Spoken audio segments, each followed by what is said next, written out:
Hello and welcome to the progress. I am Aravikalife. In today's session, I am going to tell you some smart work techniques by following which you can crack the prelims or mains examination. You may tell, I am very talented in speaking. I am very talented in administrative skills. I can easily become an IAS officer. I can easily crack the interview. But to become an IAS officer and crack the interview, the basic qualification is you should start with the prelims. If you are failing the prelims, then whatever qualification you are having will become useless to become an IAS officer.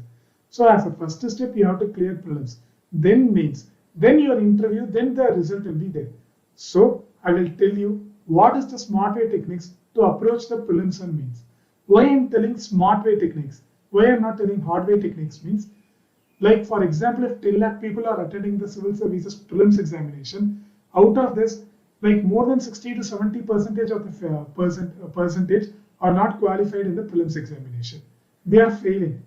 It doesn't mean that everybody is not studying. Many of them might be studying for 3 years, 4 years, 2 years. Then also they could not even crack the prelims examination. Why they could not crack the prelims examination? It doesn't mean that they are not studying. They are studying, but they doesn't know how to study. They are studying some stuff. They are making their time valuable, but it is not efficient. They are skipping some important things or they are concentrating on other important things. Because of this, they are missing the important things. So smart way is nothing but it is not any shortcut, because there is no shortcut to success, especially with this examination. Smart work is different from the shortcut. This is not the shortcut. This is the efficient way of utilizing the time and resources is known as the smart work. So I will be telling the smart work technique by following which, even if you are a starter, if you are a beginner now, you can crack the prelims in 2023 and efficiently you can crack the entire examination by 2024. So I will let you know, I will walk you through this process. Now, what are all the subjects asked in the prelims? Generally, the prelims covers, you will get the questions with respect to economics, polity, geography, environment, modern history, science and technology, ancient history, international organization, international relation, and medieval history. You might be wondering, modern history I wrote here, this is history, ancient history is also history, medieval Indian history is also history. Why I am writing in three different columns? Why different colors? Like that you may get confused. There is a reason for this. What is the reason? I will tell you in few minutes. Okay, coming to this, modern history, medieval, ancient, three are part of the history. And ancient history is the oldest history from prehistoric times to the, let's keep the beginning of the Mughal or before the Mughal coming into the picture. That period is the ancient history. From Mughals till the Britishers or the foreigners coming, it is a medieval history. From Britishers coming to the independence, it is a modern history. Like this history is divided into three phases. Okay, this only I wrote it as modern, medieval and ancient. And why I kept this, all subjects are there. How I will read all the subjects. How much importance I should give to all this thing. Whether that I'm giving this much importance to the economics means same importance I should give to the medieval Indian history. How to give the importance. Their life just smart work. Hardworking person, what he will do means he will study all the subject with the same focus. Our aim is not to master the subject. If you are studying the economics or ancient Indian history, means you are not going to become a professor of the economics or the ancient Indian history. Your aim is just to crack the examination. So what is required for the examination, that alone you should read. Okay, for example, why I grouped like this means, generally it is like this. In this, I told totally 100 questions are coming from the prelims, right? In this, economics, polity, modern Indian history, environment and geography alone accounts to the 80% of the questions are 80 questions, and remaining science and technology, ancient, international organization IO or international relation IR accounts to 20% of the marks. And I left one thing, medieval Indian history. You will be saying medieval Indian history is generally a kind of subject from where you will be getting like 1 or 2 questions or maximum 3 questions. And that too, how much ever you are studying, in the 1 or 2 or 3 questions, 2 questions you can't answer.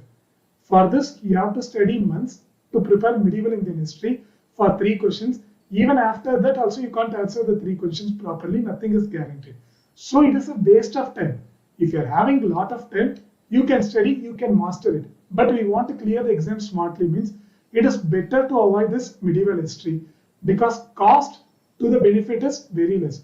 I am investing a lot of time. If I'm investing 1 month in the medieval history, I'm going to get two questions.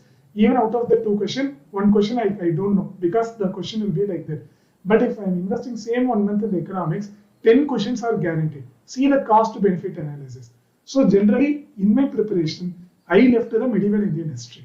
I am not forcing you to leave the medieval Indian history. I am telling it is one way of approach. And whatever put up in the green carries 80%. It is nowhere mentioned, it is not the rule, but it is based on the convention. That is, generally this kind of things has been repeating again and again in past 1 decade or past 10 years. Based on that, I am telling whatever I mentioned in the green carries 80% of your marks or questions, and the yellow part carries 20%. So what the smart person will do means he will concentrate both of them on the both of this. Okay, in this green you have to stress some more. We can call this green even as a pillar subjects we can call, and yellow is we can call supplementary. We can call it as supplementary. So we have to first put the pillar strong, then only everything will be strong, correct? So first try to concentrate on this economics, polity, modern, environment and geography first. Even within this green group, there is some disparity still. What is this disparity? Compared to this, from economics and polity together, you can get 35 to 40 questions, which is, if on that year, if you are lucky, if you are getting 40 questions, means 80 marks just by becoming strong in economics and polity, you can get 80 marks.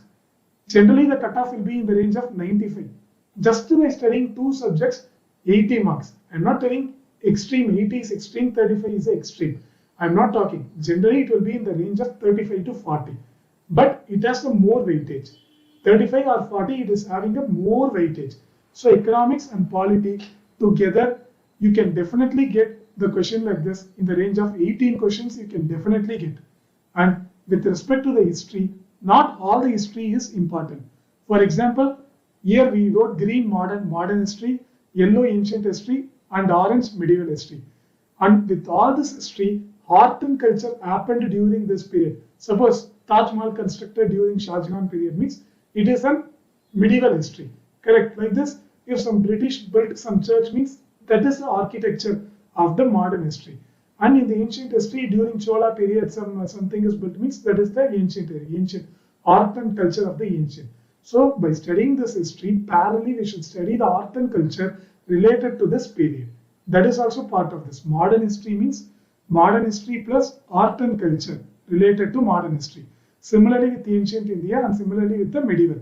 Okay, so with respect, even with respect to the history, if from history if you are getting 20 questions means, for example, out of 100, out of history, from modern history, for example, out of 100 questions, you are going to get 20 questions from the history. Let's keep like this. It's a random number. History means even out of this 20, you will be getting 15, 10 to, let's say 10 to 13 questions from the ancient India. And let's say like 3 to 5 questions from the medieval, not 10 to 13, not from the ancient India. 10 to 13 will be from the modern India, modern history. Okay. Then 3 to 5 questions will be from the ancient India. And 1 to 3 questions or sometimes 0 questions from the medieval India. Even in the history, if 20 questions is asked, means out of this 20, modern history carries the more weightage and ancient carries the second weightage, medieval carries the least weightage.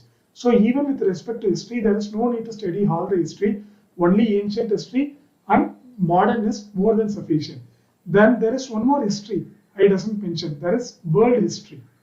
Why I doesn't mention world history means in the syllabus of the UPSC prelims, they are not going to ask you any world history.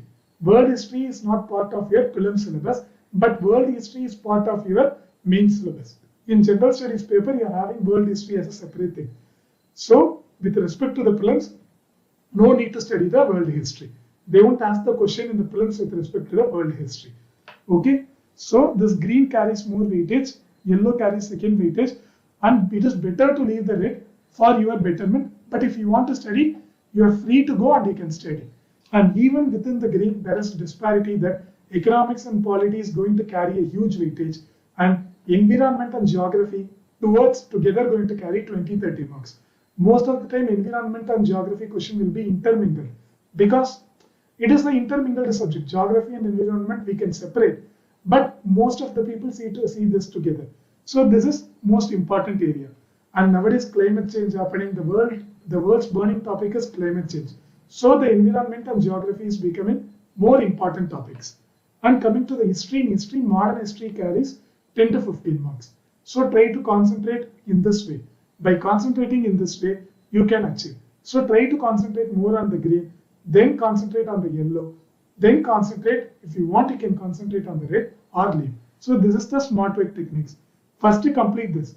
Don't think that first I will complete the international organization, international relation, like this, nothing is there. And one more important topic I forgot to touch here is current affairs. Current affairs is the heart of the art of the civil service examination. Whatever I told, like many of them are mentioning current affairs as a separate topic. Economics, polity, history, geography, current affairs. Like this, we can't separate the current affairs as a separate topic because current affairs is a dynamic topic. Whatever we are going to study in economics or geography is a static topic. And from that, whatever we are studying in the current affairs dynamic, we have to put this dynamic concept in the static and we have to combine. Then only they will be asking the question. For example, if GDP is there, GDP in the economy is a static portion, all the textbook will be carrying the same definition of the GDP. But studying this GDP, in the economics, whatever GDP is required, it is not fulfilled. Suppose tomorrow or now, you might be telling GDP decline. Continuously GDP is declining. And the main reason for the GDP declining is this. Because of the USA-Ukraine war, something is happening, inflation is happening. These are current affairs topic. Tomorrow in the exam, they won't ask the textbook question like define GDP. Like this, they won't ask. They will combine like this. They will tell a statement like this. GDP is a measure of the national income. And currently we are seeing the fall in the national income. Or currently we are seeing the upgrowth in the national income. Or compared to the US economy, our economy is not growing. Like this, they will ask. You may know one part GDP is a national income by studying the standard textbook. By continuously knowing the trend, by updating the current affairs only, you can answer the second part of the question. If you answer all the part of the question only, you will get the 2 marks for that question. So current affairs is vital in each and every question and each and every subject. Even with respect to history, nowadays they are mixing the current affairs with the history.